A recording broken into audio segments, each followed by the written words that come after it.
RAZA here for IFL TV in association with MTK Global. With me, all the way from Las Vegas, Nevada, my man, Coach Kevin Barry. Kevin, it's been a while. How are we doing? Raz, it has been a while, my friend, and I'm doing well. And hey, more to the point, how are you doing, my friend? First-time father. Congratulations, brother. Thanks, Kev. Thanks. It's been a tough couple of weeks, a few sleepless nights. I'm sure. Across the way, but kids doing well. He's born in a very unique year with this whole COVID-19, but both mother and baby are well. Thrilled to hear that, mate, and I hope he has the best life. Let's hope so too. Kevin, before we speak about boxing, as I mentioned, a very unique year with this whole lockdown and coronavirus. I've spoken to a couple of people out in Las Vegas, and they've talked about how it hasn't really impacted Vegas in terms of number of deaths, etc. How did you take it on board when you first heard about the whole virus? Well, you know, obviously it was a shock for everyone. But I think after we got through the initial shock, I think it was everyone had to realize that they had to do their part with social responsibility.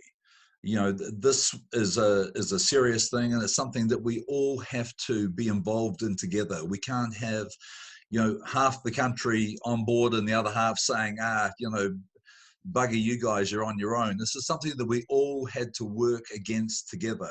And like we've had, you know, nearly 84,000 deaths here in America. And you touched before, you said that, you know, Nevada has been relatively lucky, you know, and we have.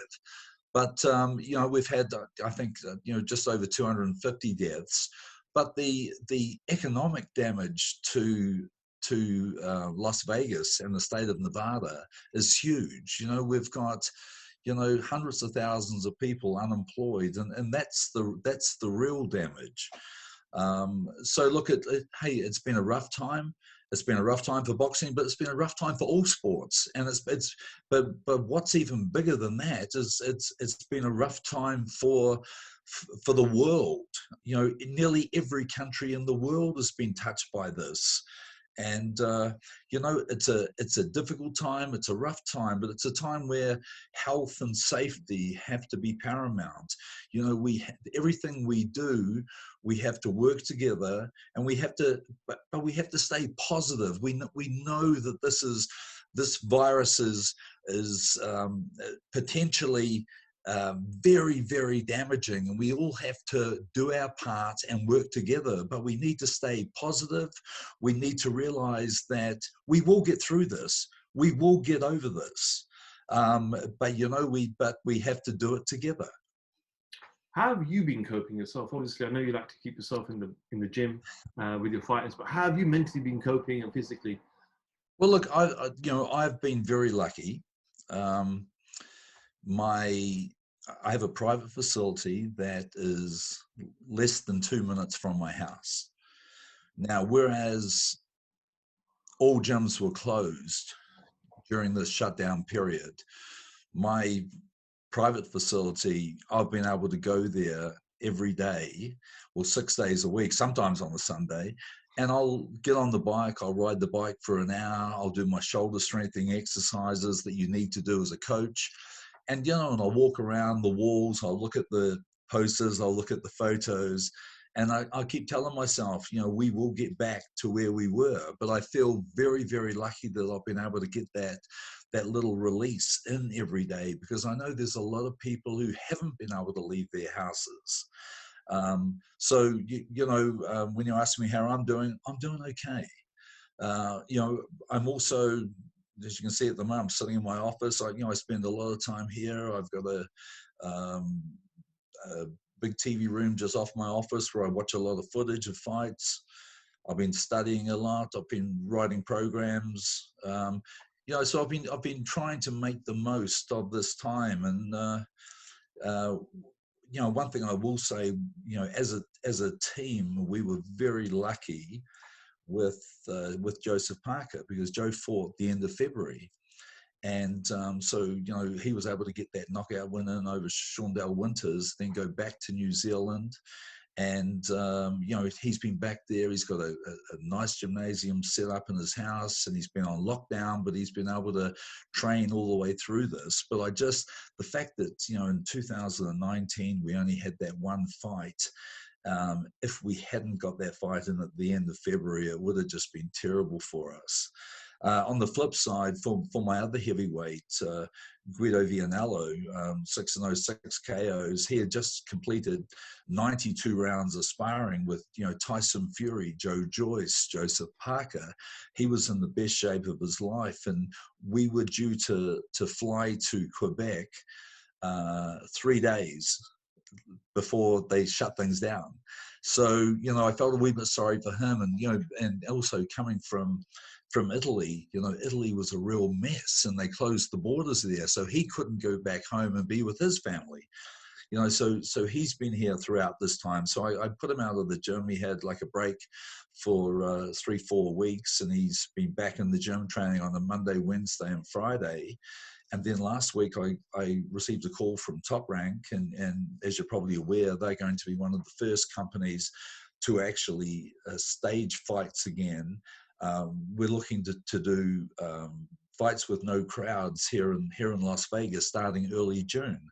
So I'm hoping that all that good work that Guido put in early on in the year, that we'll be able to get a fight early June and get things back on track. Yeah, but did you ever think that one day the Las Vegas Strip will have no lights and no people and no cars? No, well, actually, we have had the lights off before. I'm just trying to think what the occasions were, but it's gone dark a couple of times.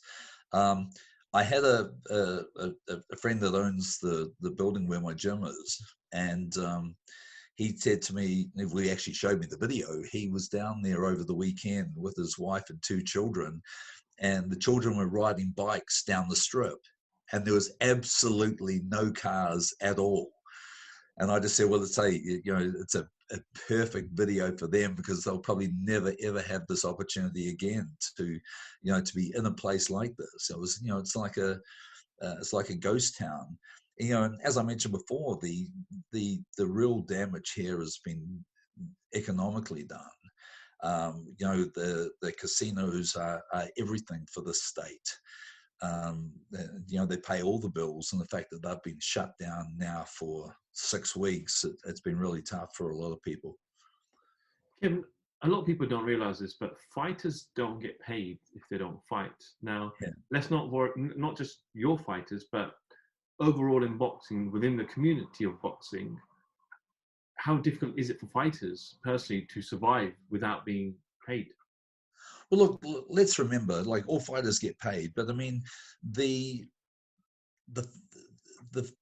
big names, they make a good living out of boxing, and they can sustain not fighting. If they didn't fight for a year, they can sustain it.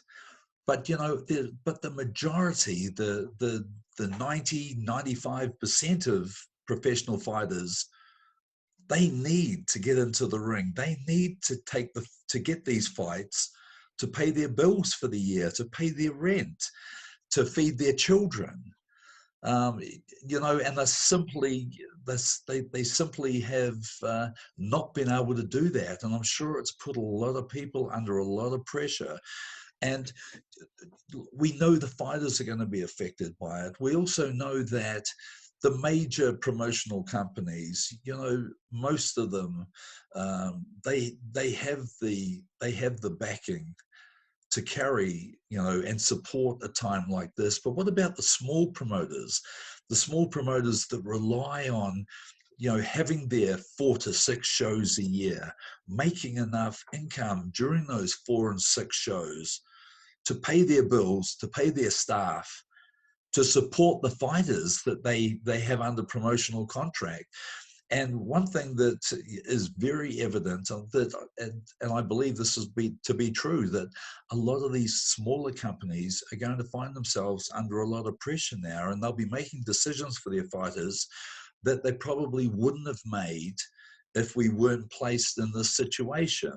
And the fact that, you know, they need X number of shows a year, they know that their fighters need the right number of correct fights to enable them to mature and develop at the right speed. Well, I can honestly see a lot of these promoters now forcing the envelope a little bit, making some of their fighters that they may have under contract fight a fight that maybe they wouldn't have taken in better times.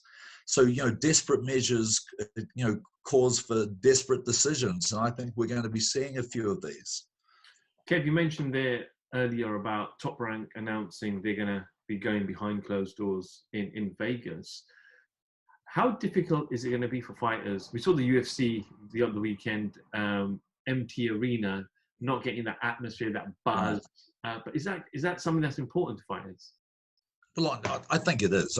You know, I think it's important to all sportsmen and women. You know, they are entertainers. They want to entertain. They want to have that crowd feedback. They want to get out there and be able to put on a show. So the biggest thing about all this will be the mental adjustment. They're still putting the show on, and they're putting their skills on display, but they're putting it on display for those watching on television at home, not watching at home and also sitting in the audience. And that will be there will be something that a lot of fighters will have to come to terms with. Kev, we know that you got Joseph Parker to that WBO heavyweight title. You've had obviously time to reflect, and it's almost like a restart for everybody when everything kicks off again. But when you look back now at Joe's career so far, are you content? You know, I think that I'd be. Look, I've had some amazing experiences with Joe. Nobody thought that, for a start off, that we could campaign in New Zealand and take Joe all the way to the world heavyweight title. People laughed at us when we first put that plan out there, that this is what we were planning on doing. Nobody believed that we'd get a 24-year-old guy to be the fourth youngest of all time to win the heavyweight belt. And let's remember, the guy that he beat was a 29-0 undefeated Andy Ruiz to win that belt. And then, you know, we defended the title twice, and then we, through a huge team effort and a great strategy, we put a lot of pressure on Eddie and Anthony Joshua for that unification fight. And that fight was one of the very biggest fights in the world that year. It generated more money than most fights in the world. Unfortunately, you know, it was a fight that was promoted and marketed very, very well, and the fight never really lived up to the hype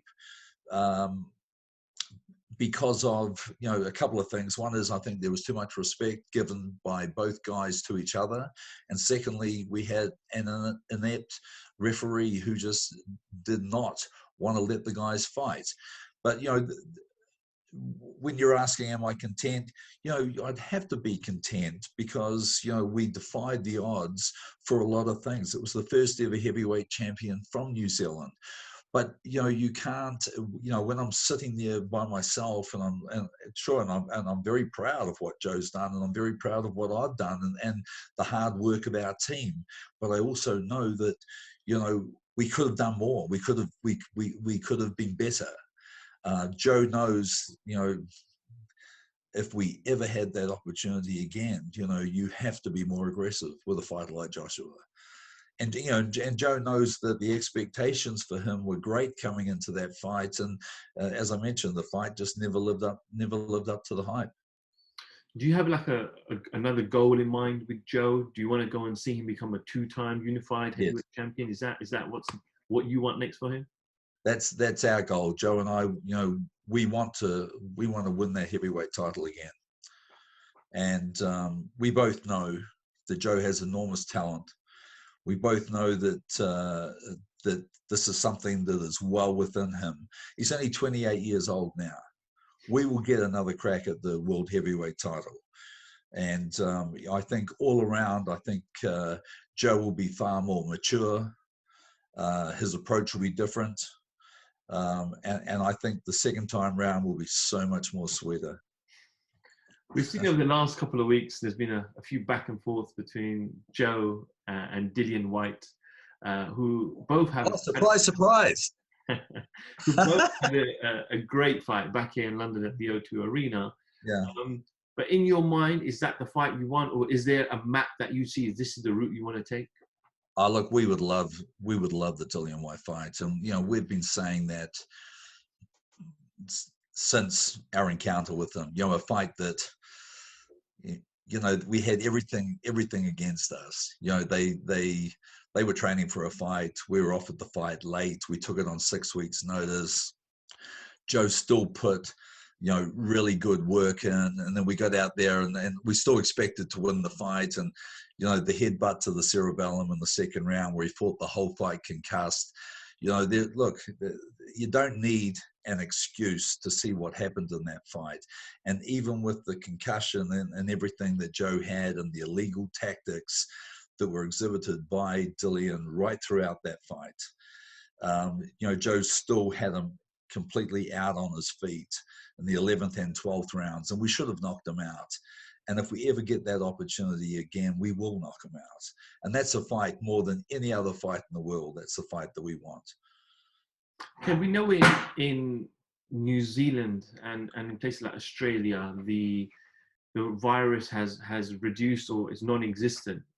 And there are rumours at the moment that Joe could potentially be going in there with Lucas Browne. There's a lot of articles I've read that could potentially be a fight in New Zealand. And you may even have a crowd there in that particular fight. So is that something that you can confirm or deny? That's on the horizon? I tell you what I can tell you. One is that the Prime Minister of New Zealand, Jacinda Ardern, has done an amazing job in closing the borders and minimising the damage done to New Zealand. And sitting back here in America, watching the death rate go to 85,000, and you guys in the UK, I know it's over 35. When you look at what she has done in New Zealand, the death rate just over 20. It's phenomenal. And we've been looking at what they've done in New Zealand. The fact now that they're down to level 2. I think rugby is starting next week, and rugby league. So things are really looking promising there. They've done a tremendous job, and David Higgins identified that with what's going on in America and the UK, that New Zealand will be one of the first countries that actually opens up with the crowd. So we've been looking at what the options are for us, and obviously the option is not for Joe to come back to America. One is we still have a very rampant virus here, as you guys do in the UK. I don't believe that any of the big fights are going to be staged this year. It just doesn't look like it at the moment. So we looked at that. Our goal for Joe this year was to fight 3 times. We had 1 fight in 2019. So we thought, okay, how can we make the most of this bad situation? And we have to do things properly. That the safety and health guidelines will be put in place, and we'll follow them to the T. But we are looking to stage an event in New Zealand around the middle of August. We are looking at Lucas Browne. We're looking at some other fighters as well. But look, Lucas, you look at Joe's record, 27-2, Lucas Browne 29-2. Lucas Browne 80% knockout percentage, Joseph Parker 70%. We had signed Lucas Browne to fight Joe before we took the Anthony Joshua fight. We were going to fight Lucas at the huge arena in Auckland, the Spark Arena.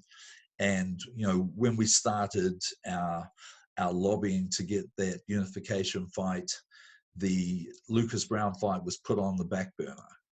But we did, we had a gentleman's agreement with him at the time. And we said that, look, if this opportunity ever presented itself, we would revisit it. And we gave them our word on that. So look, we are looking at Lucas Browne. David Higgins has been negotiating with his promoter over the last couple of weeks. We're looking at whether or not, you know, we can qualify inside the health and safety guidelines, which we believe we can, and we will do that to the letter.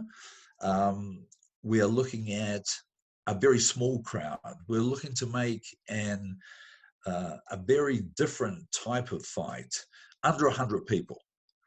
You know, it would be, we want to make a real spectacle of this. And I think having a small crowd, we can have a very special, a very unique atmosphere, something that we've never seen before, and something that, you know, I think we could probably do a documentary around. But most importantly, it gives us the opportunity for Joe to fight a second time in 2020. And it also, everything going well in that fight will move us towards trying to plan a third fight before the end of the year. And we will get the 3 fights that we set out as our plan for Joseph Parker in 2020.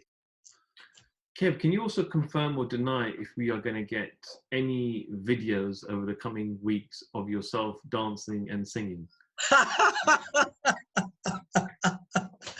Oh my gosh. I tell you what, Joe said to me a few times, "You're in the next one, you're in the next one." I went, yeah, right, I am. And my wife, Tanya, she's gone, you are, I'll choreograph. So I said, no, I will not be dancing with Joe. And I will say that him and I, we have, when we do our ring walks before, not our ring walks, our morning walk on fight day, we quite often will have a little dance. But I'll leave the dancing and the showmanship to Mr. Parker, because by God, he's done an outstanding job.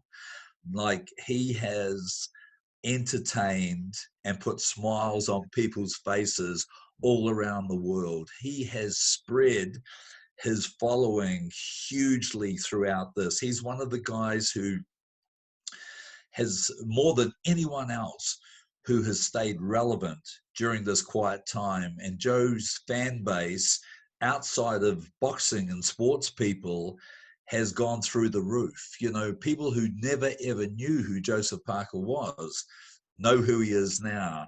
And we've had, like, I probably get, 3 interviews a week for him that I send down, but most people go directly to Joe. He's doing interviews nearly every day. The footage has been played in New Zealand and Australia. It's been played on the news here in Las Vegas and other parts of America. It's all over the place. And when you get the likes of Michael Buffer and Tyson Fury, and then you've got Eddie Hearn saying to Joe, "I want to be in on the next one," and so you've hit something that's gold. Kerry Russell, Joe's videographer, has done a tremendous job. We have some great talent in New Zealand, and Kerry he's one of those most talented guys in New Zealand. He's done a lot. He's done the Winter and Summer Olympics and a lot of sports and a lot of entertainment. And it's a guy that Joe's very lucky to have him as part of his team. Well, let's hope you are in one of the next ones. I thought we moved on from that, Raz. Kev, let's just talk about fighters in the heavyweight division outside of Joseph Parker. A few back and forth between Dillian Whyte and Andy Ruiz that we've seen lately that's blown up. Yes. Dillian's been calling out Andy Ruiz, saying money's been offered, millions of pounds. Andy said, "You haven't offered me exactly what I wanted." What did you make of the whole backlash between both of them? Well, I tell you what, mate, for a start, I thought it was just a little bit of hype, both guys just using each other to keep their names relevant. And when I saw that actually Dillian Whyte was serious about the Andy Ruiz fight, I just thought, oh my God, I just could not understand why. For me, I think that Andy Ruiz would be one of the last guys that he would want to be in the ring with at the moment. We know that Dillian has, he's strung some really good wins together. We know that he's been sitting there in that mandatory position forever, and we all know that he deserves a crack at the title. So, in the fact that it was, I believe the last date was that they had to fight him. The winner of Fury and Wilder had to fight him by January or February next year. Well, we know that's never going to happen. But when I look at the style of Andy Ruiz and I look at the style of Dillian Whyte, I think myself as a coach, I think that's a terrible style for Dillian Whyte. I think Andy's skill level is far superior. I think he's got very deceptive hand speed and movement. And the biggest thing that I believe is underestimated is the power of Andy Ruiz. He hits very, very hard. And when you look at Dillian Whyte, he was down. Joshua had him down. Joseph Parker had him down and out all but in the 11th and 12th rounds of their fight. Oscar Rivas had him down. Now, looking at those three fights, I know Andy Ruiz is going to have him on the canvas. I just think it's a bad style. So would you advise not to take the fight?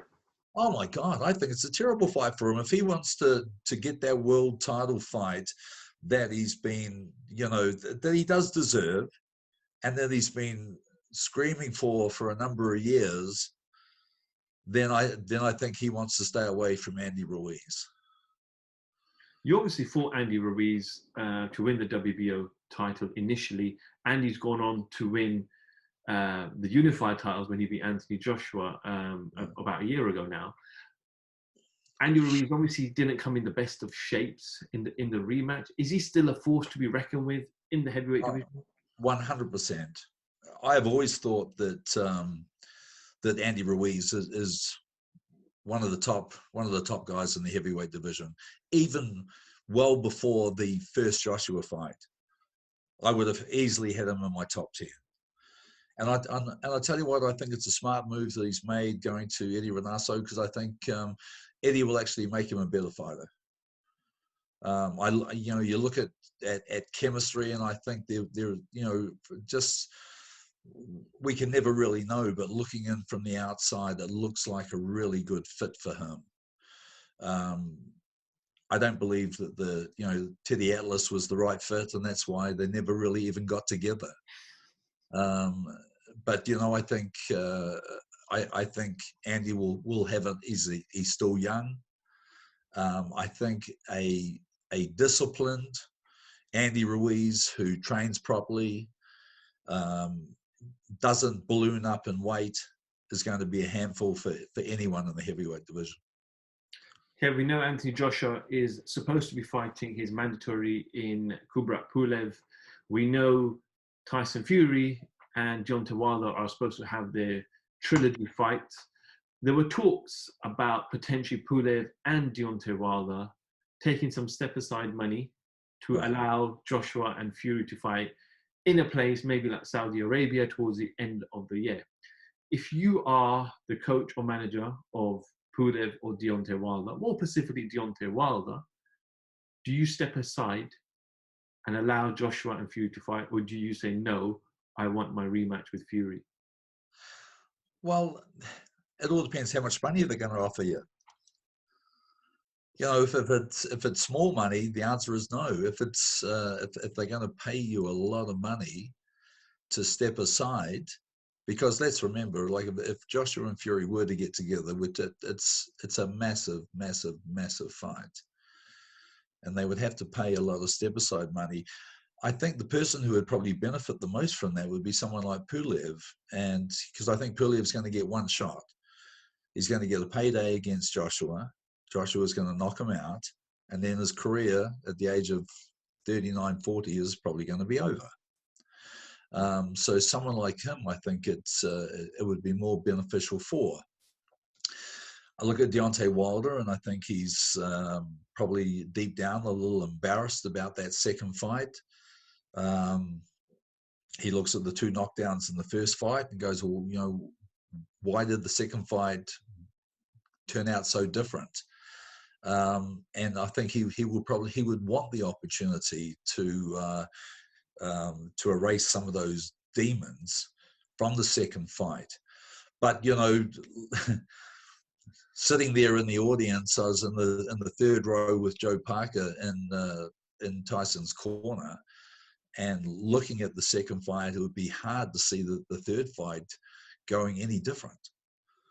I don't, you know, all these stories about, you know, Joshua and Fury, I think it's more building up a fight that will probably won't happen for at least another year, maybe longer. Kev, you've had Fury on the pads. You've worked with him a little bit when Ben was involved as well. I know you're good friends with the camp. You know, Joe's very good friends with Fury as well. Did you expect that kind of performance where Fury came running out to the middle of the ring, took front foot, and attacked from the offset? No, mate, I honestly didn't, and it shocked me. I never ever saw that. And I know Tyson was talking about it, and I know John was talking about it, but I still could not believe the way he dismantled him. You know, one thing about Tyson Fury that I think is really, really underestimated is the guy has an extremely high boxing IQ. And when we listen to a lot of the stuff that comes out of his mouth, a lot of people just shake their head and they dismiss it. And so therefore, when he's actually outlining a blueprint, you know, a lot of people take it tongue in cheek, and they don't know what to believe and what not to believe. And I'm using as an example some of the sexual explicit stuff that he was saying before the second fight, and then a week later he'll start saying, okay, this is now the game. You know, after you shake your head at that, he'll say, this is the game plan. You know, I'm going to push him back. I'm going to take all the weight off his front foot and knock him out. And obviously, once he did not allow Wilder to step forward and put the weight on the front foot, to step with his back foot when he threw his right hand, once he couldn't do that, it was game over. And, you know, in hindsight, I'm reminded of a similar situation when Evander Holyfield fought Mike Tyson the first time, and I think Holyfield was like a 20-1 underdog, and all Holyfield knew in his mind that Mike can't fight going backwards. I'm not going to allow him to come forward. Every time we come together, I'm walking him backwards. And once he did that, it was game over. Mike, he took all the power away from Tyson and, of course, knocked him out and battered him. So I think Tyson's a very smart, a very clever guy. I think he's a guy that obviously rises to the caliber and experience of the people he's fighting.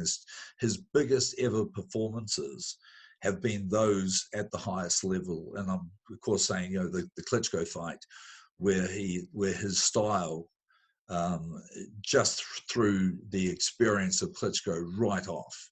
You know, he just couldn't handle him. He outthought him, he outboxed him, and he outscored him. And of course, the first fight with Deontay Wilder, and we all know the 2 fights before the Wilder fight that Fury had, everyone was saying, that guy can't possibly beat Deontay Wilder. And he won every single round except for the 2 that he got dropped. So then the third fight, when the pressure was really on again, and everyone was saying it's a 50-50, but, you know, this is Wilder's chance to pay back from the first fight. You know, he was totally dominant. So I think the bigger the occasion, the better Tyson Fury really is. You mentioned there's some great names in the heavyweight division of the past. Could you confirm or deny if you're making a comeback, Kevin? Yeah,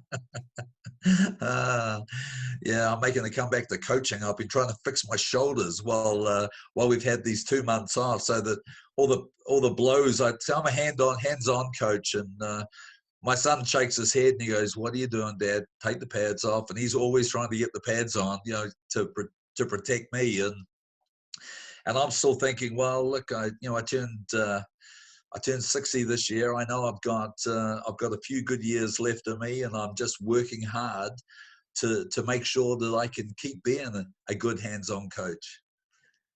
What did you make of this whole Mike Tyson, Holyfield, Shannon Briggs? I think James Toney as well, all saying. James Toney's in there.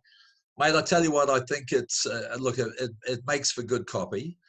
But look, you've got to shake your head at it. When you look at Mike Tyson, 53, Evander Holyfield, 57, come on, guys, grow up. It's like no one defeats Father Time.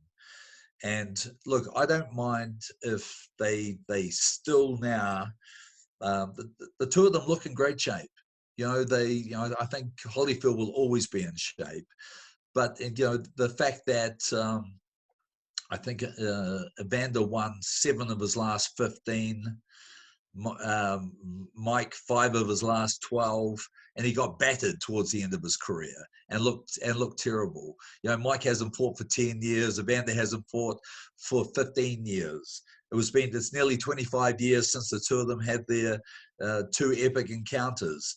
So the fact that people are trying to report that they're making a comeback to seriously have a crack at the heavyweight division, not a chance. Not a chance in this world.